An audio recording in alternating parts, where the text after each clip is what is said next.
اور ایک حدیث پاک کے اندر آتا ہے سرکار علیہ السلام نے ارشاد فرمایا زینوا مجالسکم بالصلاۃ علیہ، زینوا مجالسکم بالصلاۃ علیہ وبذکر عمر بن الخطاب۔ پوری حدیث پاک آج آپ کو سماعت کر رہے ہیں، پہلا حصہ سنایا جاتا ہے اکثر اور کثرت سے محدثین نے اسے نقل کیا۔ امام الانبیاء صلی اللہ علیہ وسلم نے ارشاد فرمایا کہ اپنی مجالس کو، اپنے محافل کو مجھ پر درود پڑھ کے آراستہ اور مزین کرو، آراستہ اور مزین کرو۔ وبذکر عمر بن الخطاب، عمر بن خطاب کے ذکر کے ذریعے اپنی مجالس کو مزین کرو۔ اس کا مطلب یہ ہے کہ اللہ کی بارگاہ میں وہ مقبول ترین محفل ہوتی ہے جس میں حضور پہ درود پڑھا جائے، عمر بن خطاب کا ذکر کیا جائے۔ زینوا مجالسکم بالصلاۃ علیہ وبذکر عمر بن الخطاب رضی اللہ تعالیٰ۔ آج چونکہ ہم سبھی بھائی جعفر علی بشر ان کے اصالِ ثواب کے لیے جہاں بیٹھے ہیں، دعا کریں اللہ تعالیٰ انہیں جنت الفردوس کے اندر اعلیٰ مقام تھا۔ اب جنت الفردوس کا ہی سوال کیوں؟ تو حضور دعا فرمایا کرتے تھے اور صحابہ کو تلقین فرمایا کرتے تھے، میرے صحابہ جب بھی اللہ سے طلب کرو تو جنت الفردوس مانگا کرو۔ تو آقا کیوں؟ صحابہ نے پھر سوال کر لیا، اس کے ریزن کیا ہے، وجہ کیا ہے؟ حضور نے ارشاد فرمایا کہ میں بھی جنت الفردوس میں جلوہ گر ہوں تاکہ میرے چاہنے والے میری رفاقتوں میں اور محبتوں میں رہیں۔ بات سمجھے؟ تو اللہ تعالیٰ کی بارگاہ میں دعا ہے کہ مالک انہیں جنت الفردوس میں اعلیٰ مقام دے۔ انسان کی زندگی جو ہے نا یہ بہت مختصر ہے، بہت مختصر ہے۔ آپ اس کی قلت کا آپ اندازہ اور مختصر ہونے کا اندازہ اس بات سے لگا سکتے ہیں کہ میں تو مختصر کا لفظ بھی، تقابل تو ہے ہی نہیں نا، مقابلہ تو ہے ہی نہیں، کہ اس کے بارے میں کہہ دیا گیا کہ ختم ہونے والی ہے، اس کے بارے میں کہہ دیا گیا کہ نہ ختم ہونے والی ہے، اس نے ختم نہیں ہونا، وہ دائمی زندگی ہے یا عارضی زندگی ہے، جو ہو ہی دائمی ہمیشہ کی زندگی ہے، اس نے ختم ہونا ہے، پھر تقابل کیسے کرے گا؟ ہو ہی سکتا ہے۔ کروڑواں حصہ بھی آپ مثال دیں تو پھر تقابل ہے ہی نہیں نا، کہ اس نے ختم ہی نہیں ہونا تو اس نے ختم ہونا ہے۔ سوئی کے ناکے کے برابر بھی آپ مثال دیں تو پھر یہ بھی نہیں بنتی نا کہ اس نے ختم ہی نہیں ہونا، اس نے ختم ہونا، تقابل نہیں بنتا۔ اقبال نے فرمایا تھا موت کو سمجھا ہے غافل اختتام زندگی، موت کو سمجھا ہے غافل اختتام زندگی ہے یہ شام زندگی صبح دوام زندگی۔ اب اس زندگی کا آغاز ہونے والا جو کبھی ختم نہیں ہونے والی، ہمیشہ کی اور دائمی زندگی ہے۔ اس لیے دوستان محترم میاں صاحب نے فرمایا تھا بس کر میاں محمد بخشا موڑ قلم دا گھوڑا، بس کر میاں محمد بخشا موڑ قلم دا گھوڑا، ساری عمر دکھ نہیں مکنے ورکا رہ گیا تھوڑا، ساری عمر دکھ نہیں مکنے ورکا رہ گیا تھوڑا۔ نعرہ تکبیر، نعرہ رسالت، نعرہ حیدری، نعرہ تحقیق، تو یہ زندگی انسان کی بہت مختصر ہے۔ تو یہ جو ایام اللہ کی ذات نے دیا نا، وقت دیا ہے، یہ بڑا قیمتی ہے۔ بزرگ صوفی طبقہ کے لوگ فرماتے ہیں کہ اگلے وقت سے بھی زیادہ یہ قیمتی اس لیے ہے کہ وہاں نیکی کا موقع نہیں ملے گا،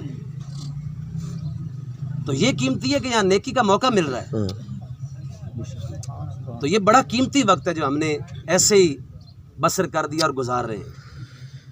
حضرت عائشہ صدیقہ رضی اللہ تعالیٰ عنہ حدیث پاک کی راوی ہیں، اور وہ عائشہ صدیقہ رضی اللہ تعالیٰ عنہ جس کے بارے میں حضور نے خود ارشاد فرمایا عائشہ تو بین النساء کا ابی القاسم بین الانبیاء، عائشہ عورتوں کے درمیان ایسے مقام رکھتی ہیں جیسے میں ابو القاسم، حضور کی کنیت ہے ابو القاسم، بانٹنے والے ابو القاسم حضور کی کنیت، فرمایا جیسے میں محمد مصطفیٰ تمام انبیاء کے درمیان مقام رکھتا ہوں، عائشہ صدیقہ تمام عورتوں کے درمیان مقام۔ سبحان اللہ۔ وہ عائشہ صدیقہ رضی اللہ تعالیٰ عنہا آپ راوی ہیں حدیث پاک، حضور نے ارشاد فرمایا المصائب کثیرۃ، مصیبتیں بے شمار ہیں۔ آپ کسی دیہڑی دار بندے کو بھی پکڑے نا تو اس سے بھی کہیں کہ یار اپنی پریشانیاں گنے، وہ صبح سے شام تک گنتا رہے گا. تو پھر ایک کیٹیگری ہوتی ہے نا، ہر لیول ہوتا ہے بندے کا. امام کی اور پریشانیاں ہوتی ہیں بہت زیادہ، اس سے اگلے درجے کی اور ہوتی ہیں، اس سے اگلے اب جو وزیر اعظم ہے اس کی اور ہماری ان کا لیول ہے، ان کا کوئی تقابل ہے کہ اس کی کتنی مصیبتیں ہوں گی کہ پورا ملک برا کہنے والا یا اچھا کہنے والا ہے، اور دیہڑی دار بندہ مصیبتیں بے شمار. حضور نے اب اس میں تخصیص نہیں فرمائی اور اس میں کوئی اشارہ بھی نہیں کیا کہ اتنی ہیں اتنی ہیں اتنی ہیں، تعدد نہیں بتایا. حضرت فرمایا کہ المصائب کثیرۃ، زندگی میں مصیبتیں بے شمار ہیں، لیکن حضور نے اشارہ فرما دیا آگے مصیبتیں تو بے شمار ہیں لیکن بڑی مصیبت کیا ہے؟ المصائب کثیرۃ، اعظم المصائب، مصیبتوں میں سے سب سے بڑی مصیبت ذہاب الوقت بلا فائدہ. خدا کی ذات نے وقت دیا تھا، اس سے کوئی فائدہ نہیں اٹھایا. وقت دیا تھا اللہ نے، اس سے کوئی فائدہ نہیں اٹھایا. تو یہ زندگی بہت مختصر ہے، بہت. ہمارا ایک ایک لمحہ جو ہے نا وہ قید ہو رہا ہے. ہم سمجھتے ہیں اتنا غافل، جتنا غافل ہم موت سے ہیں نا، اتنی غافل موت ہم سے نہیں ہے. جتنا غافل ہم موت سے ہیں اتنی غافل ہم سے موت نہیں ہے. وہ تو ہے ہی غافل نہیں نا حضرت، وہ ہر لمحے ہمارے پیچھے پیچھے ہے، ہر لمحے پیچھے پیچھے ہے. ایک حدیث پاک کے اندر آتا ہے، نبی پاک صاحب الاولاق صلی اللہ علیہ وسلم نے ارشاد فرمایا کہ اگر ملک الموت کسی کو آ کے ہاتھ لگائے نا، ہاتھ لگا دے، ابھی بھی ہاتھ لگانا، روح تو نکالنی نہیں ہے. حضور نے ارشاد فرمایا کہ ملک الموت کا ایک مرتبہ چھونا اور دوسرے بندے کو تلوار کے ساتھ 1000 وار کرنا، یہ تلوار کے ساتھ 1000 وار کرنے سے زیادہ درد ملک الموت کا چھونا ہے. یار ہم تو سبزی کاٹیں یا کوئی فروٹ کاٹے تو ایک چھری لگ جائے انگلی پہ، کتنا پورا درد محسوس کرتا ہے وجود، اور یہاں تلوار 1000 ماری جا رہی ہیں، ایک نہیں، دو نہیں، 3 نہیں، 4 نہیں، 1000 وار کیے جائیں گے جسم پہ. تو فرمایا اتنا درد اس 1000 وار کا نہیں ہے جتنا درد ملک الموت کے چھونے کا ہے. ہم کتنے غافل ہیں. تو وقت جو ہمارا ہے نا، ایک ایک لمحہ قید ہو رہا ہے دوستان، ایک ایک لمحہ.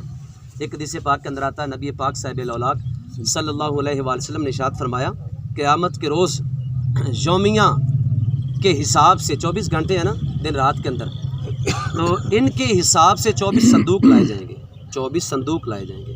ان میں سے کچھ خالی ہوں گے، کچھ آگ سے پر ہوں گے اور کچھ نور سے پر ہوں گے.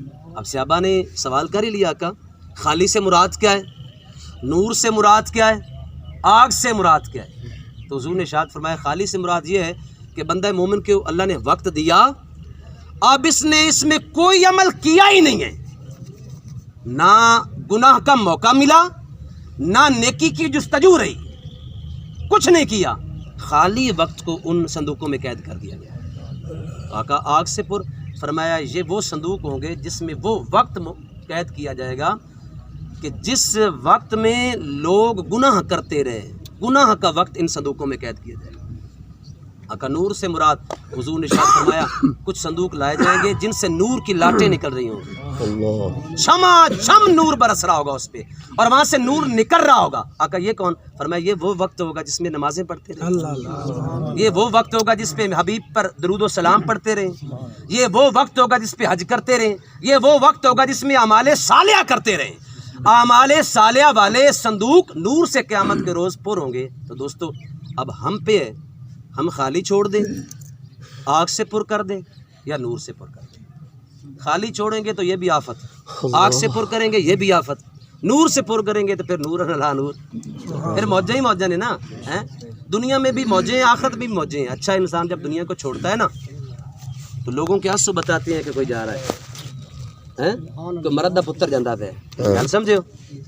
لوگوں کے آنسو اس بات کی تصدیق ہوتے ہیں کہ میں نے عرض کیا تھا کہ حدیث کے مفہوم کے مطابق جسے لوگ کہہ دیں کہ بڑا اچھا ہے تو بس حضور نے فرمایا واجب بات، اس پہ جنت واجب ہو گئی ہے، اس پہ جنت واجب ہو گئی. تو وقت ہمارے پاس بہت مختصر ہے، بہت مختصر سا وقت ہے. اس میں ہم جتنا اللہ اور اس کے رسول کا ذکر کریں گے اتنا کام ہے.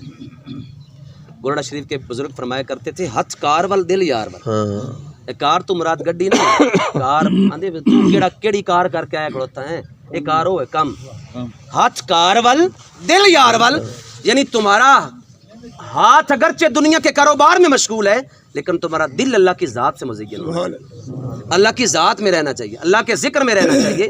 ہاتھ کارول دل یارول، ہم بڑے غافل ہیں، واجبات تو بہت نیچے درجہ رکھتے ہیں اور سنن اور مستحبات ہم تو فرائض چھوڑے جا رہے ہیں، ہم تو فرائض کی طرف نہیں جاتے۔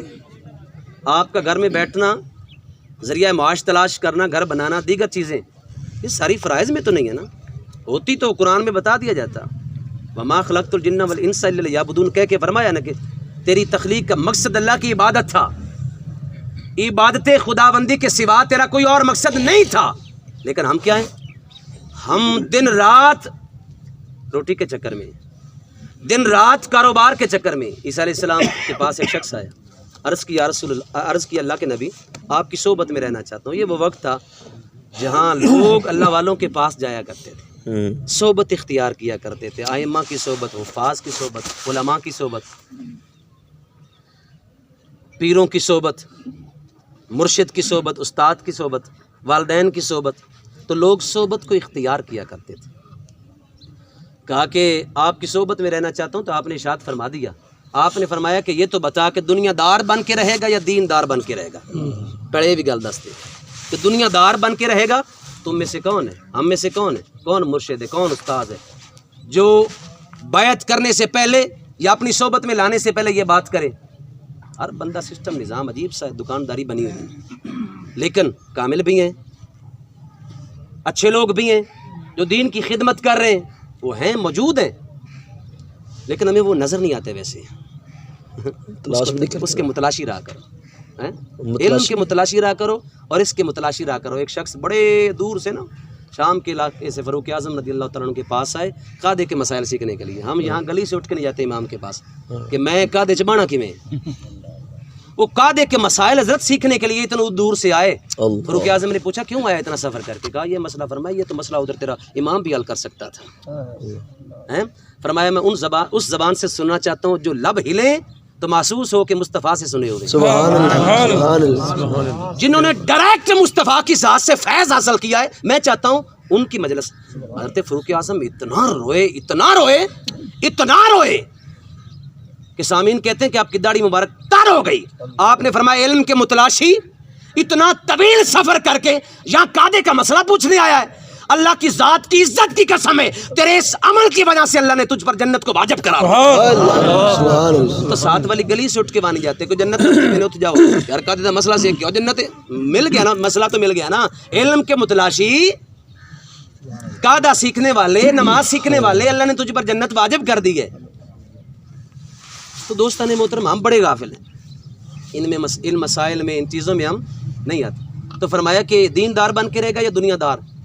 عرض کی حضرت دیندار بن کے رہو گا، ٹھیک ہے۔ فرمایا صحبت میں رکھ لیا۔ اب سفر روانہ ہو گئے، ادھر جانا ادھر جانا، تو نظام چلتا رہا۔ کھانے کا ٹائم ہوا، عیسیٰ علیہ السلام نے دسترخوان بچھایا، دسترخوان پہ 3 روٹیوں کا انتظام کیا۔ عیسیٰ علیہ السلام فرمانے لگے کہ میں نے تو 1 روٹی کھانی ہے، آپ نے کتنی کھانی ہے؟ تو استاذ کے بیٹھا ہوئے، مرشد بیٹھا ہوا، بندہ ہاتھ تھوڑا رکھتا ہے کہ نہیں یار، مرشد بیٹھا ہوا، استاذ بیٹھا ہوا ہے، عالم بیٹھا ہوا ہے یا بڑا بیٹھا ہوا ہے، تو میں ذرا تھوڑا سا ڈھلا ہاتھی رکھاں، کہ مناسب نہیں نا۔ مجالس کے کچھ آداب ہوتے ہیں نا، بڑوں کے کچھ آداب ہوتے ہیں۔ اس نے کہا حضرت میں نے بھی پھر 1 ہی کھانی ہے، آپ نے 1 کھانی ہے تو میں نے بھی 1 کھانی ہے۔ عیسیٰ علیہ السلام نے 1 کھائی، اس نے بھی 1 کھائی، آپ کی رفاقت میں۔ عیسیٰ علیہ السلام اٹھے، وضو کرنے کے لیے چلے گئے، واپس پلٹ کے آئے تو 3ری روٹی نہیں گئی۔ بیچارے نے زیادہ بھوک سی نا، انہیں کھانی تو ایسی گیا لیکن ادب کر گیا، لیکن بعد پھر وہ پھر بعد ماشاء اللہ سمیٹ گیا تبرکن۔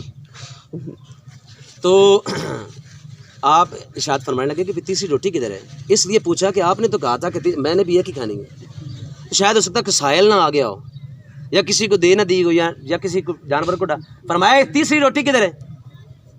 اس نے کہا حضرت مجھے نہیں پتا، دسترخوان پہ آپ بیٹھے ہوں، روٹیاں آگے پڑی تو آپ کو پتہ نہیں کون اٹھا رہا ہے کون رکھ رہا ہے۔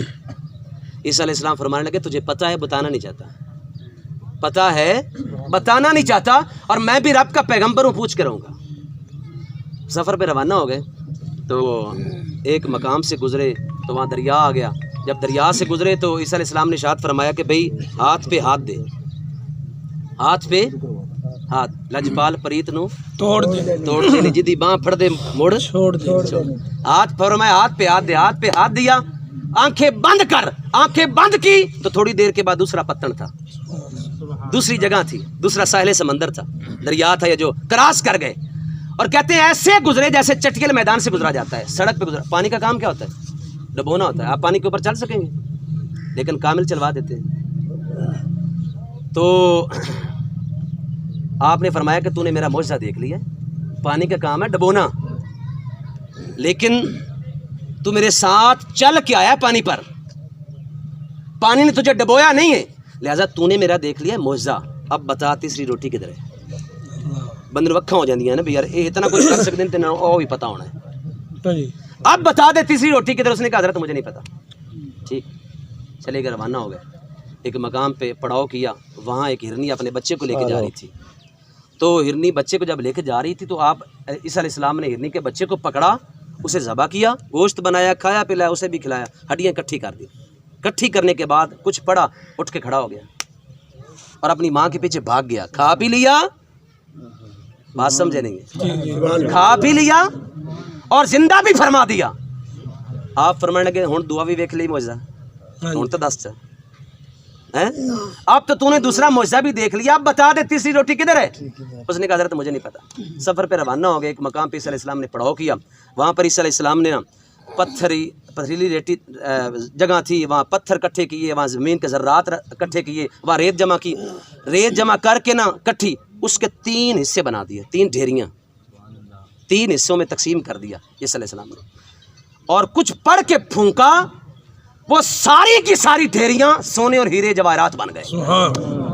فرمانے لگے کہ بھئی یہ ایک ڈھیری ہے تیری, ایک ڈھیری ہے میری, تے 3 ہوندی جائے 3 روٹی کھادی ہوں تو دس جا. فرمایا ایک ہے تیری ایک ہے میری, اور 3 ہوندی جائے 3 کھادی ہوں تو دس جا. کہندا جی میں کھاتی. اب پہلے 2 موضوعوں پہ بھی دوستو وہ بتا سکتا تھا, لیکن وہ نہیں بولا, اس کا کوئی ظاہری فائدہ ہی نہیں تھا. وہاں پر اس کا کوئی ظاہری فائدہ نہیں تھا. وہ اس نے کراس کر لیا یا اس نے معجزہ زندہ دیکھ لیا, اس کا کیا فائدہ تھا؟ لیکن یہاں اسے پتا تھا دنیا نظر آ رہی ہے. تھوڑی دیر کے بعد عیسیٰ کون تھے؟ میں کون؟ امیر زیادہ ہو جاؤں گا, امیر زیادہ ہو جاؤں گا. ایک ڈیری ویسے میری ہے, دوسری پھر میری ہو رہی ہے, تو دنیا کا امیر ترین پھر ہیرے سونا جواہرات, پھر ڈیری 2-4 تولے تھے مان دینی لوگوں کو, پھر ڈھیری اتنا سامان کٹھا, امیر ہو جاؤں گا. عیسیٰ علیہ السلام ارشاد فرمانے لگے اللہ کے بندے تو نے تو کہا تھا کہ دیندار بن کے رہوں گا. تو نے کیا کہا تھا؟ دیندار بن کے رہوں گا. اللہ کے بندے تیرا دین تو ایک روٹی نکلا, تیرا دین تو ایک روٹی نکلا. دوستان محترم محسوس نہ کرنا آج ہمارا دین بھی ایک روٹی رہ گیا. نعرہ تکبیر, نعرہ تکبیر, اللہ اکبر, رسالت یا رسول اللہ, حیدری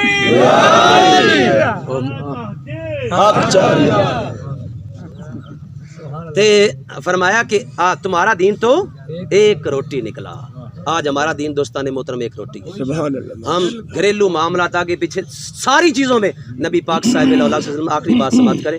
حضور علیہ السلام نے ارشاد فرمایا کہ میری امت پر ایک وقت آئے گا, میری امت پر ایک وقت آئے گا, 5 چیزیں بھول جائیں گے, 5 چیزوں سے محبت کریں گے. پہلی چیز حضور نے فرمایا یحبون الدنیا وینسون الآخرہ, دنیا سے محبت کریں گے, آخرت کو بھول جائیں گے. اور دوسری چیز فرمایا یحبون الخلق وینسون الخالق, مخلوق سے محبت کریں گے لیکن خالق کو بھول جائیں گے. ہمیں سے کتنے لوگ ہیں اولاد جتنی عزیز ہے اتنا رب سے محبت کرتے ہیں؟ اگر محبت کرتے ہوتے تو اولاد کی خاطر تو صبح اٹھ کے کاروبار پہ جا رہے ہیں, تو رب کی خاطر مسجد میں کیوں نہ گیا؟ بات سمجھے نا. یحبون الخلق وینسون الخالق, میری امت پر ایک ایسا وقت آئے گا یہ مخلوق سے محبت کریں گے اور خالق کو بھول جائیں گے.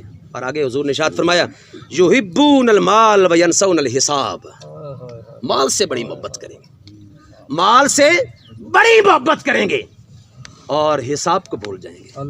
آج ہم بھی ہماری وہی روٹین, مال کٹھا, لیکن دوستو ہم یہ بھول چکے کہ حساب تو بڑوں کا ہوا. حضرت عبداللہ ابن عباس کا اور حضرت فاروق اعظم کا یارانہ تھا، آپس میں بڑی محبت کرتے تھے، اور یہ ویسے ہر دور کے اندر صحابہ حضور کی محبت کرتے رہے، تو بڑی محبت کرتے تھے، تو آپس میں طے ہوا کہ ہم میں سے جو پہلے فوت ہو جائے گا اگلے حالات بتائے گا، تو یہ بتا بھی سکتے ہیں، گل سمجھے نے؟ جی جی۔ حضرت عمر فاروق کا انتقال ہو گیا، کافی عرصہ بیت گیا، حضرت عرصے کے بعد آپ خواب کے اندر آئے، آپ نے ارشاد فرمایا کہ اے عمر، آپ نے کہا تھا کہ میں آ کے بتاؤں گا اگلے وقت، اگلا جہان کیا ہو رہا ہے ادھر، آپ نے اتنی دیر کر دی، کہا کہ بھئی حساب ہی بڑا مشکل تھا، کہا 2 سال کے بعد اب فارغ ہوا، بتاتا کیسے؟ اللہ، ہم کس کھیت کی مولی ہیں بھائی؟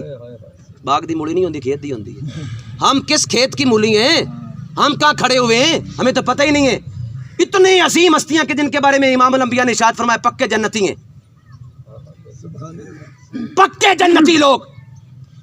عبد الرحمن بن عوف ان کا عشرہ مبشرہ میں شمول ہے، فرمایا بندہ بڑا اچھا ہے، جنت میں سب سے آخر میں جائے گا، بندہ بڑا اچھا ہے، اللہ، سب سے آخر میں جائے گا۔ عرض کی حضرت جب اچھا ہوں تو پھر آخر میں کیوں؟ فرمایا مال انہیں اکٹھا کیتا ہی حساب تے دینے، مال اکٹھا کیتا ہی حساب، بڑے امیر تھے نا عبد الرحمن، آپ کے ازواج کے جو ہے نا حصے کے اندر 80 ہزار دینار اس دور کے آئے تھے، تو اتنے حصے ان کے حصے میں آئے، بہت امیر۔ تو کیا فرمایا حضور نے؟ یحبون المال وینسون الحساب، مال سے بڑی محبت کریں گے، حساب کو بھول جائیں گے۔ آگے حضور نے ارشاد فرمایا یحبون الذنوب وینسون التوبہ، میری امت پر ایک وقت آئے گا کہ یہ گناہوں سے بڑی محبت کریں گے اور توبہ کو بھول جائیں گے، گناہوں سے بڑی محبت کریں گے اور توبہ کو بھول جائیں گے۔ کیا خیال ہے ہم میں سے ہر ایک بندہ اس کنڈیشن سے گزر رہا، گناہوں میں پڑے ہوئے ہیں، اس سے بڑی محبت ہے، توبہ کو بالکل بھولے ہوئے ہیں۔ حالانکہ توبہ استغفار مستقل ایک عبادت ہے، ایک مستقل عبادت ہے، یہ بندہ نہیں ہے کہ بندے کو کوئی الٹا سیدھا کوئی کم ہو جاوے، گناہ ہو جاوے تو بندہ کہ توبہ توبہ توبہ توبہ استغفار میں توبہ کرتا ہوں، نہ استغفار کرنا ایک مستقل عبادت ہے، اس کا گناہ کے ساتھ ایک لحاظ سے تعلق ہے تو صحیح، لیکن ایک اعتبار سے گناہ کے ساتھ تعلق اس کا نہیں ہے۔ کیوں؟ حضور نے فرمایا میں خود کرتا ہوں، فرمایا 70 سے زائد یا 100 سے زائد روایات کے اندر آتا ہے، روزانہ کی بیس پہ توبہ کرتا ہوں، استغفار کرتا ہوں۔ تو کیا خیال ہے؟ نعوذ باللہ، اللہ معاف کرے، حضور صاحب سے کوئی گناہ سرزد ہوا کہ توبہ کر رہے ہیں؟ نہیں، توبہ ایک مستقل عبادت ہے، استغفار کرتے رہنا چاہیے۔ محدثین فرماتے ہیں جو بندہ روزانہ کی بیس پہ کثرت کے ساتھ استغفار کرے، توبہ کرے اور اس عبادت کو اپنا سونا بچھونا بنا لے، توبہ کرتا رہے، محدثین فرماتے ہیں اس کے پاس رزق کیسے آتا ہے؟ جیسے بلند جگہ سے نیچے پانی آتا ہے۔ اللہ، کیا فرمایا؟ یحبون المال وینسون الحساب، مال سے بڑی محبت کریں گے اور حساب کو بھول جائیں گے۔ یہ آخری بات فرمائی بڑی قابل توجہ ہے، جس میں ہم سبھی پڑے ہوئے ہیں۔ امام الانبیاء نے ارشاد فرمایا یحبون القصور وینسون القبور، میری امت پر ایک ایسا وقت آئے گا محلات سے محبت کریں گے، کوٹھیاں مکانات بنانے میں مشغول ہو جائیں گے۔ آپ میں سے کتنے لوگ ہیں سب سے پہلے جب پراپرٹی آتی کیا کرتے ہیں؟ کبھی سوچا ہے کہ مدرسہ بنا دیں، کبھی سوچا ہے کہ مسجد پہ کچھ لگا دیں؟ پہلے خواہشات ہوتی ہیں اس چنگی گڈی لئی میں اس تو بد کے لینی ہے، اس کوٹھی بنائی میں بد کی کوٹھی بنانی ہے، اتو ویچی ہے، اتو 3 کلے ویچے نے، میں 20 کلے لینے نے، سوچ ہے نا، فکر ہے نا۔